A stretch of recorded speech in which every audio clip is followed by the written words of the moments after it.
Bienvenido a un nuevo capítulo de 2001 historias.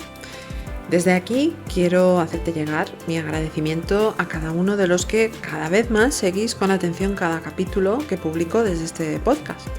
Ya sabéis que podéis contactarme a través del email 2001historias@gmail.com y a través de las redes sociales en X, Facebook e Instagram. Además del blog donde podéis encontrar cada uno de los capítulos por escrito y curiosidades, además de efemérides históricas. Hoy te traigo a los artífices de que los hechos que han ido ocurriendo en la humanidad a lo largo de los siglos hayan llegado hasta nosotros, debido a que desde tiempos muy antiguos la humanidad ha sentido la necesidad de contar sus historias. Hechos que les marcaron y que fueron transmitiendo de unas generaciones a otras con el fin de aprender y entretenerse, además de un sentido trascendente de traspasar sus conocimientos a otros con el fin de que estos no se perdieran.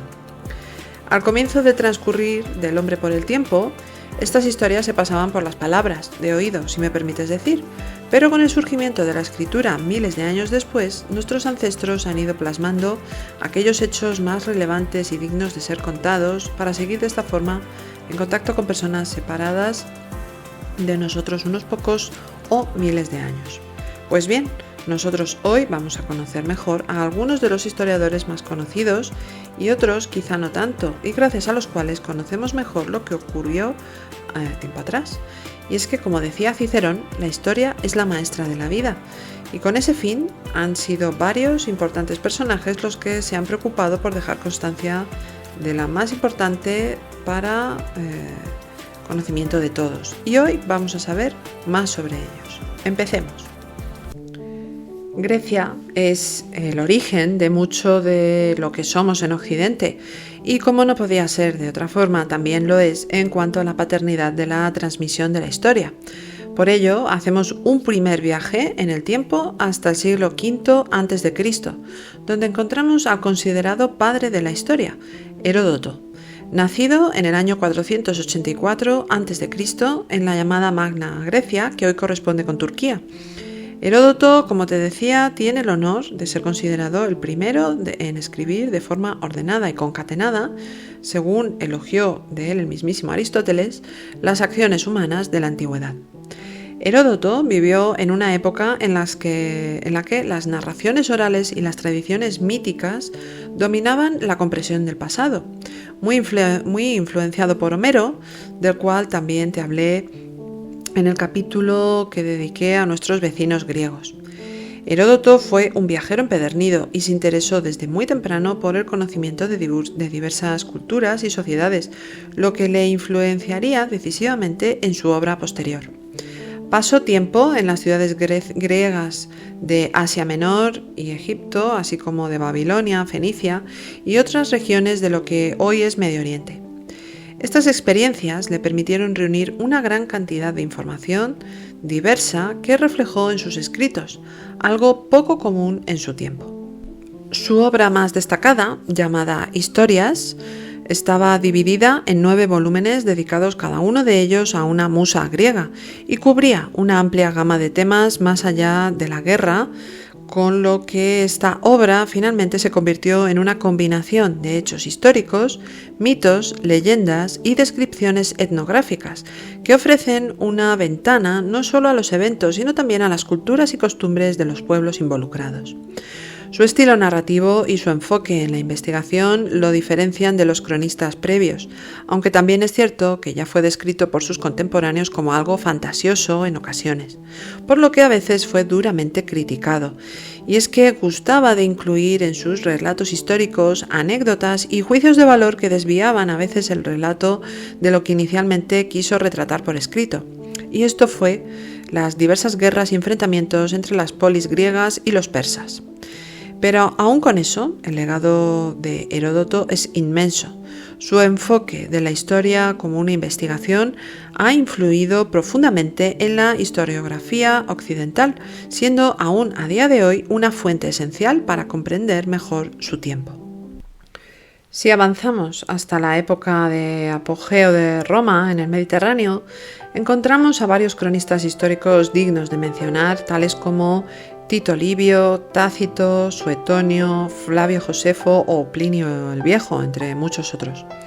Pero hay uno que muchos no tienen en cuenta y es el propio Julio César, que escribió de primera mano su campaña en la Galia, hoy Francia, y le hizo pionero en la narración histórica en primera persona de un evento de tanta importancia como lo fue este, con sus obras Comentarios sobre la Guerra de las Galias y Comentarios sobre la Guerra Civil. Aunque claro, desde su perspectiva, y en una época en la que no existía internet, ni los medios de comunicación o redes sociales. Esto, como te puedes imaginar, le hizo tremendamente popular entre la población romana y ayudó mucho a que fuera conocido por todos sus conciudadanos para potenciar su posterior carrera política. Personaje, desde luego, lleno de muchas otras cosas interesantes que sigue suscitando inspiración a muchos hasta el mismo día de hoy. Como te decía antes, Roma nos ha dado un numeroso grupo de historiadores de lo más interesantes que nos han ayudado a comprender y conocer mejor a nuestros ancestros. Empezaré hablándote de Tito Livio, que nació en el siglo I a.C. en la actual ciudad de Padua, llamada en sus tiempos Patavium. Tito Livio provenía de una familia plebeya y es recordado, entre otras cosas, por su amplísima obra llamada Ab Urbe Condita, o lo que quiere decir desde la fundación de la ciudad, que relataba la historia de Roma desde sus orígenes en el siglo VI a.C. hasta el reinado de Augusto en el siglo I después de Cristo. Aunque solo se conservan parcialmente sus 142 libros, su trabajo es una de las principales y valiosas fuentes sobre la historia temprana de Roma. Ya en el siglo I después de Cristo encontramos a Suetonio, autor de la obra Vida de los 12 Césares, que incluye biografías del ya mencionado Julio César y de los emperadores venidos tras él hasta Domiciano. Suetonio combinaba anécdotas con datos históricos, proporcionando un retrato personal de los emperadores, revelando sus virtudes y defectos, lo que hace que su obra sea particularmente interesante. También en este primer siglo después de Cristo encontramos a Gayo o Publio Cornelio Tácito, político e historiador romano. Es recordado por sus dos obras llamadas Anales e Historias, que cubren desde la muerte de Augusto hasta el año 70 después de Cristo. Indudablemente, la obra de Tácito está profundamente marcada por su amplia experiencia política en tiempos de los emperadores Tito y Domiciano, de tal forma que tiene un claro enfoque crítico hacia la corrupción del Imperio Romano. Esto nos suena también hoy en día en distintas partes del mundo, ¿verdad? Así como su análisis profundo de la psicología de los emperadores. El primer siglo después de Cristo, como ya te decía antes, fue especialmente prolífico para la aparición de numerosos e importantes historiadores. Tal es el caso del contemporáneo de los anteriores, llamado Plinio el Viejo. Nacido en la actual Italia, Gayo Plinio II, que era su nombre completo, fue un destacado militar, además de científico y escritor romano. Hombre de múltiples talentos, además de su carrera militar, como te decía, también ejerció de abogado, funcionario público y estudioso.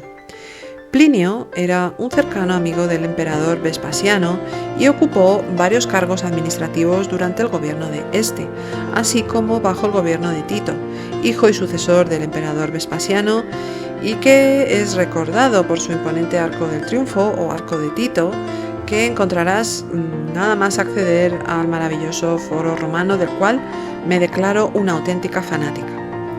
A pesar de sus responsabilidades oficiales, Plinio dedicó su vida al estudio y a la escritura, y su sobrino, Plinio el Joven, lo describe como un hombre extremadamente disciplinado que aprovechaba cada momento para investigar, leer y escribir. A través de su obra enciclopédica Naturalis Historia o Historia Natural, de 37 volúmenes, Plinio el Viejo intentó abarcar todo el conocimiento existente sobre la naturaleza y el mundo físico que se conocía entonces. Su propósito era documentar todo el conocimiento humano de su época y es una de las fuentes más completas que tenemos sobre pensamiento científico y creencias de la antigua Roma.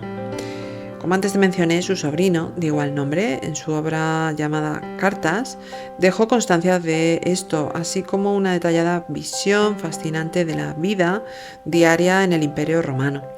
Escritas en un estilo elegante y cuidadoso, estas cartas de Plinio el Joven, divididas en 10 libros, abarcan una variedad de temas, desde asuntos políticos y judiciales hasta observaciones personales y filosóficas. Plinio el Joven las organizó para su publicación, lo cual indica que tenía la intención de que fueran leídas como una obra literaria y no solo como correspondencia privada. Otro historiador de esta misma época histórica fue Flavio Josefo, cuyo nombre original hebreo era Yosef ben Matityahu, y es que este importante historiador nació como judío en Jerusalén en el año 37 después de Cristo. Por tanto, fue casi contemporáneo de Jesús de Nazaret, del cual habló en sus libros, dando evidencia histórica a la persona que más ha influenciado a la humanidad.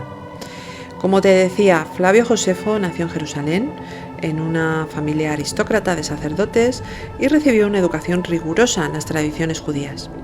Josefo vivió en una época turbulenta, marcada por el conflicto entre judíos y los romanos, y participó activamente en estos eventos antes de dedicarse a escribir su obra histórica. Durante la Primera Guerra Judía, entre los años 66 al 70 después de Cristo, Josefo fue designado como comandante militar en Galilea para resistir el avance de las tropas romanas. Sin embargo, fue capturado por los romanos en el año 67 después de Cristo. Tras su captura, se dice que Josefo profetizó que Vespasiano, su captor, se convertiría en emperador, lo cual ocurrió posteriormente en el año 69 después de Cristo. Gracias a esta predicción y a la intervención de Vespasiano, Josefo fue liberado y se le permitió vivir en Roma, donde adoptó el nombre de Flavio en honor a la familia Flavia, la dinastía imperial del emperador. Pasaría el resto de su vida en Roma bajo la protección de los emperadores Flavios, y fue entonces cuando se dedicó a escribir sus obras históricas, presentando la perspectiva judía de los acontecimientos al público romano. Su obra principal es la llamada Antigüedades de los Judíos, una obra que menciona a Jesús de Nazaret en 2 pasajes. Uno de estos pasajes, llamado Testimonium Flavianum, hace una mención directa a Jesús como un hombre sabio que fue crucificado por Pilato y que apareció vivo al 3er día. Sin embargo, este pasaje ha sido objeto de debate, ya que algunos piensan que fue alterado posteriormente al ser traducido al latín por copistas cristianos. Otro pasaje menos discutido, y por tanto que goza con total vericidad, menciona a Jacobo, hermano de Jesús, llamado el Cristo, lo cual es ampliamente aceptado como genuino y ofrece una referencia indirecta a Jesús. Por todo ello, a pesar de las críticas por su parcialidad, Flavio Josefo goza de un indiscutible prestigio como historiador, ya que narró de primera mano el contexto histórico de los primeros cristianos y la historia del Imperio Romano en el siglo I. Su obra ha sido usada por historiadores, teólogos y arqueólogos a lo largo de los siglos como una fuente prioritaria de conocimientos sobre esta importante época histórica. La mención a Jesús de Nazaret no es exclusiva, por otra parte, de Flavio Josefo, y tanto los anteriormente mencionados Tácito como Suetonio, así como otro historiador romano llamado Dion Casio del siglo II, hablan de Cristo y las primeras comunidades cristianas perseguidas con ferocidad por las autoridades judías y romanas. Y precisamente sobre el padre de la historia de la Iglesia cristiana, surgida a raíz de la muerte y resurrección de Jesús de Nazaret, es que vamos a hablar ahora.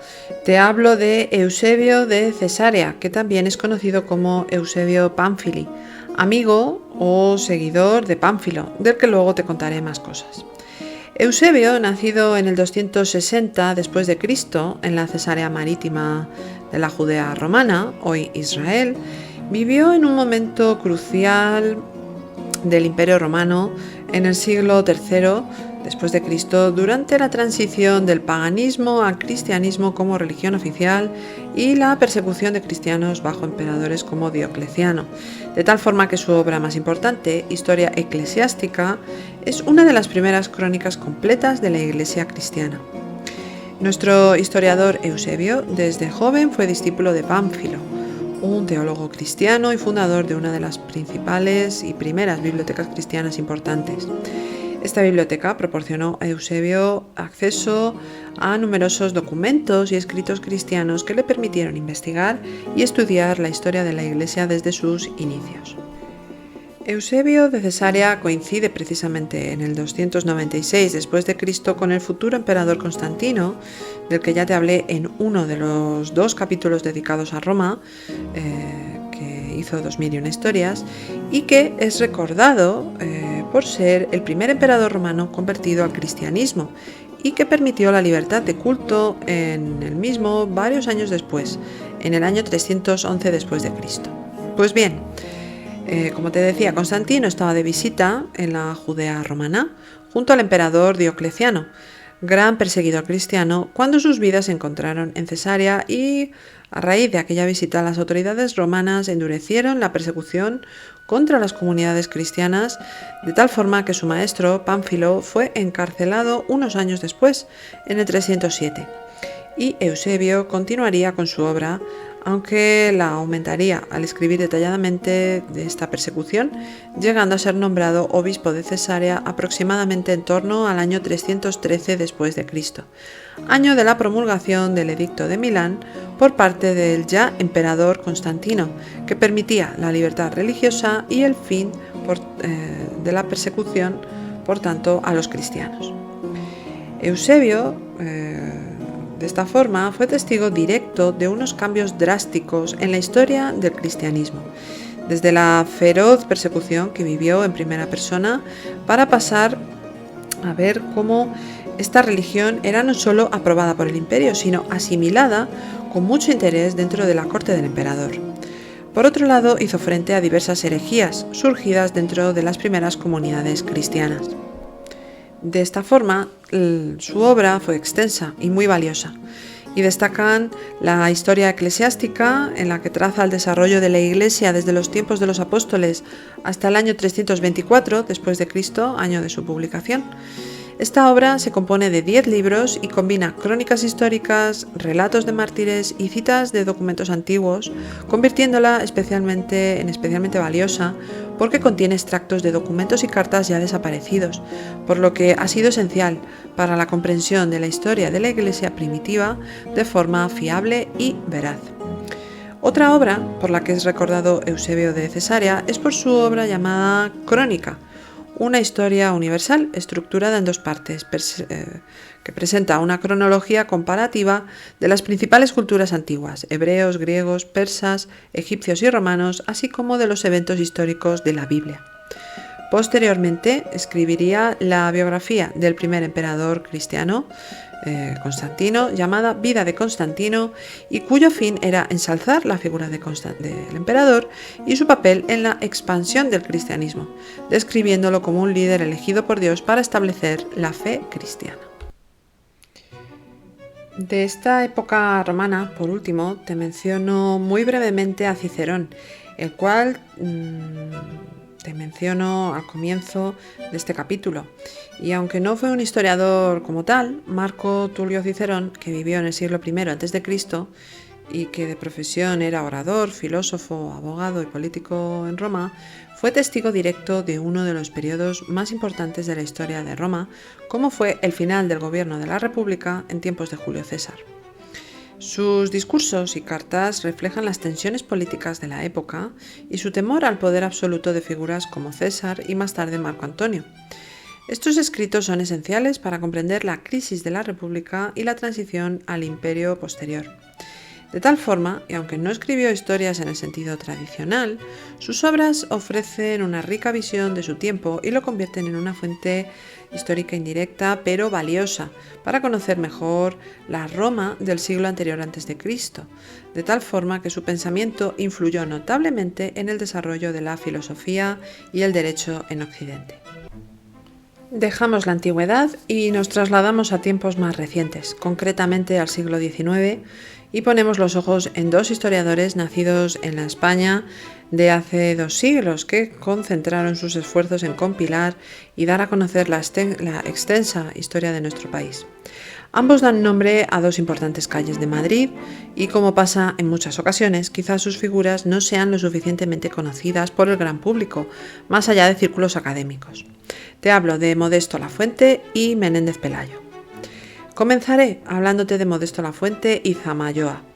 Nacido en 1806 en un pequeño pueblo de Palencia, su padre era médico rural de profesión y Modesto inicialmente dirigió sus pasos a la vida clerical. Estudió en los seminarios de León y Astorga, donde llegó a ser catedrático de filosofía y teología, además de formarse ampliamente en leyes, pero en el último momento decidió no dar el paso definitivo hacia la vida sacerdotal y se redirigió hacia la política, en la que comenzó defendiendo ideas liberales progresistas para ir evolucionando con los años a una postura más conservadora y moderada. En 1837 funda en León el periódico satírico Fray Gerundio, desde donde llegó a ser muy popular en todo el país por sus análisis en forma de diálogos cómicos sobre la actualidad del país. Posteriormente se trasladó a Madrid, donde continuó su labor periodística y literaria. Su obra más destacada es la Historia General de España, una serie de 29 volúmenes publicada entre los años 1850 y 1867, que abarca desde los tiempos más remotos hasta los primeros años del siglo XIX.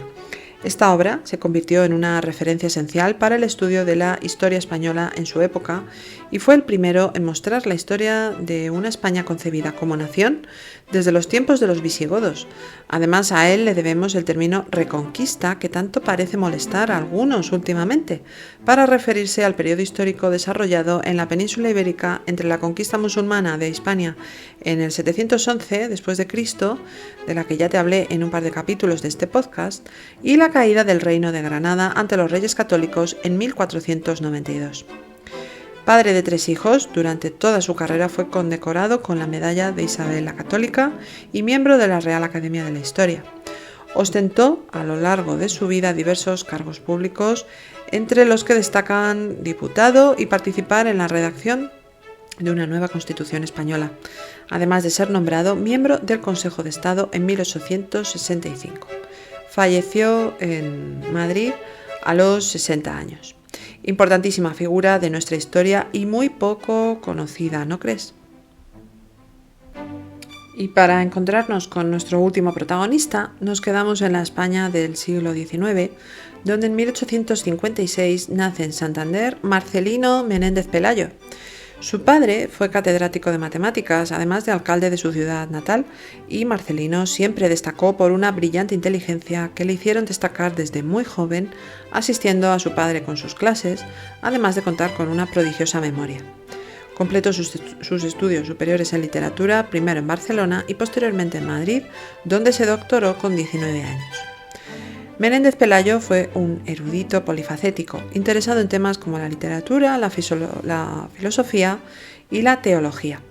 Su pensamiento estaba influido por el liberalismo católico y dedicó gran parte de su vida a estudiar y defender el legado religioso y cultural de España. Durante su carrera compaginó por un lado su faceta de escritor, con obras que te mencionaré un poco más adelante, además de ejercer como filólogo, crítico literario, historiador y político.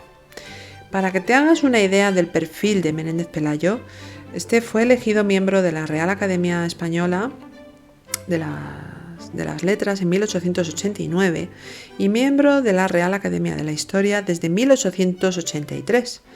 En esta institución fue bibliotecario desde 1892 y posteriormente su director desde 1910. Además, fue propuesto para el Premio Nobel de Literatura en 1905. Su prestigio y brillantez de ideas le hicieron ingresar en la Real Academia de las Ciencias Morales y Políticas en 1891 y además ingresó en la Real Academia de las Artes de San Fernando, de la que ya te hablé en el capítulo anterior dedicado a Carlos III en 1901. Por último, desde 1898 hasta su fallecimiento En su Santander natal en 1912 fue director de la Biblioteca Nacional de España, donde se puede admirar un bonito monumento en su memoria si te acercas hasta este imponente lugar. Por otra parte, su carrera política le llevó a ser diputado en las Cortes Españolas en 2 periodos, entre 1881 y 1886 y entre 1891 y 1893. Un gran currículum, ¿no te parece? Pero, ¿qué hay de su obra como historiador? Que es por lo que te hablo de él hoy aquí. Marcelino Menéndez Pelayo goza de un enorme prestigio como historiador debido a varias obras como Historia de los heterodoxos españoles, monumental obra en la que examina a los pensadores que se desviaron de la ortodoxia católica en España, desde el gnosticismo hasta el protestantismo y racionalismo. Su objetivo era defender la unidad religiosa de España y mostrar los riesgos de las ideas consideradas disidentes para la cultura española. Otra obra importante de su carrera fue Historia de las ideas estéticas en España, en la que explora la evolución del pensamiento estético en España desde sus orígenes hasta el siglo XIX. Menéndez Pelayo ofrece una visión amplia de los conceptos de belleza, arte y literatura a lo largo de la historia española, poniendo en relieve la influencia de la religión y la filosofía en la estética de nuestro país.